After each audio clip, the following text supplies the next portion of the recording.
Ada beberapa yang nanya sama aku, kayak apa sih sebenarnya proses terapi. Di sini aku akan sharing dari dua terapi yang aku jalanin, yaitu EMDR dan hipnoterapi. Dan sebenarnya dua terapi ini lumayan mirip.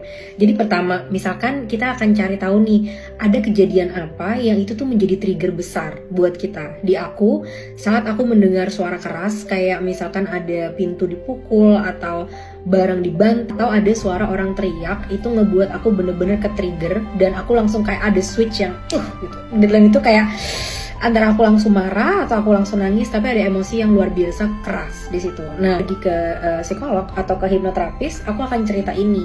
Dan dari situ dia mungkin akan bertanya kayak kapan pertama kali kamu merasa ini gitu. Dan kita nggak tahu jawabannya, tapi ternyata pada saat kita konsentrasi, diri kita tuh tahu gitu. Jadi ternyata saat itu, aku tuh lagi umur kayak 3 atau 4 tahun, dan aku ada di meja makan, di mana papa dan mamaku tuh berantem luar biasa besar gitu ya. Mereka pukul-pukulan, mereka lempar-lemparan barang, dan si anak 3 tahun itu, dia stuck di situasi itu, karena dia takut banget, dia ngerasa takut, dia ngerasa sedih, tapi dia nggak tahu dia harus seperti apa gitu. Dia terpenjara di dalam situasi itu.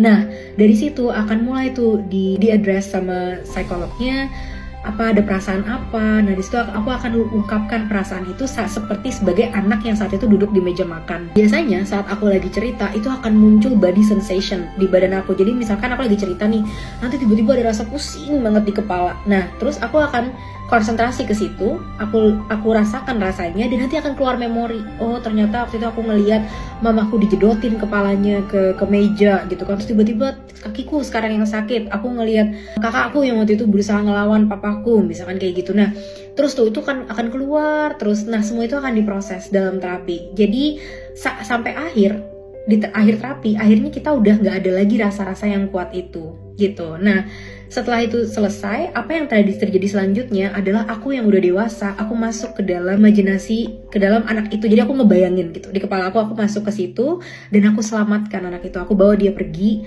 dan aku kasih tahu dia sudah sejauh apa hidup aku, bahwa kita tuh udah survive, kita udah berhasil masuk SD, SMP, SMA, kuliah, bahkan sekarang kita udah tinggal di Denmark. Terus aku terima kasih ke dia, terima kasih kamu udah bertahan, terima kasih kamu udah kuat sama aku. Dan di sini biasanya aku nangis, sekarang udah enggak karena mungkin udah sembuh ya, tapi dulu tuh aku akan nangis kejer banget karena aku ngerasa kasihan banget diri aku saat itu gitu kan. Aku izinkan dia untuk beristirahat, kasih ke aku rasa sakitnya, dia udah boleh melakukan apapun yang dia mau sebagai anak 3 tahun, mungkin mau main atau mau tidur gitu. Akan ubah mindset yang dulu dipunya bahwa oke, masa kecilku memang aku ada di keluarga yang gak aman, tapi sekarang aku udah aman.